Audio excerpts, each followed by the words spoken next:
Dead America. Lowcountry Books 13 through 18.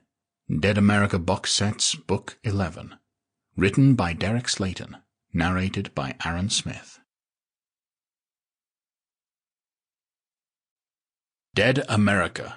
Lowcountry Part 13. Written by Derek Slaton. Narrated by Aaron Smith.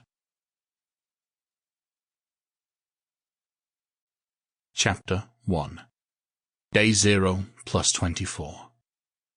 The sun peeked into Tyrrell's room, piercing the thin slats in the metal blinds. He begrudgingly pulled himself out of his cot on the classroom floor. "So much for sleeping in," he murmured, rubbing his eyes and shaking his head. 3 days had passed since they had arrived at the school in Hardeeville. They'd stayed on high alert, rotating guard duty to make sure that nobody was coming to look for them. It meant little sleep, but so far the apocalypse in general had meant little sleep. He chuckled and shook his head, pulling on his shirt and heading for the door. He entered the hallway and leapt back as Hazel and Violet dashed by. "Tag!" Violet cried as she tapped Hazel's shoulder, and then reversed course, darting back down the hallway with her sister hot on her tail. Tyrrell laughed, enjoying the sound of children's excitement in such difficult times. "Girls!" Abigail yelled from the next door down. "Watch where you're going! You almost hit that man!" The girls skidded to a stop and turned towards him, faces turning somber. "We're sorry," Violet said, and Hazel mumbled her own apology. Tyrrell took one knee and offered a smile.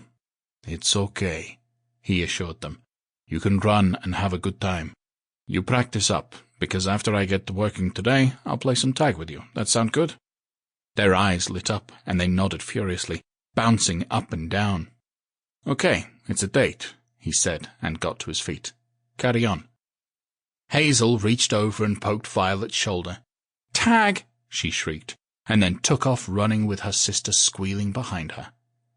Tyrrell chuckled and shook his head, walking over to Abigail, who was sitting in a chair in the doorway to her room.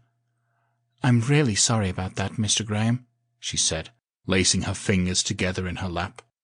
He held up a hand. "Please, call me Tyrrell," he said.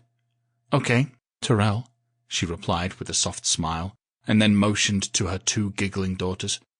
"I'm sorry about them." Don't be," he assured her, waving her off. "They're just having some fun. I remember being young and having that kind of energy." She barked a laugh. "I think I'd need cocaine to hit their levels of energy." Sample complete. Ready to continue?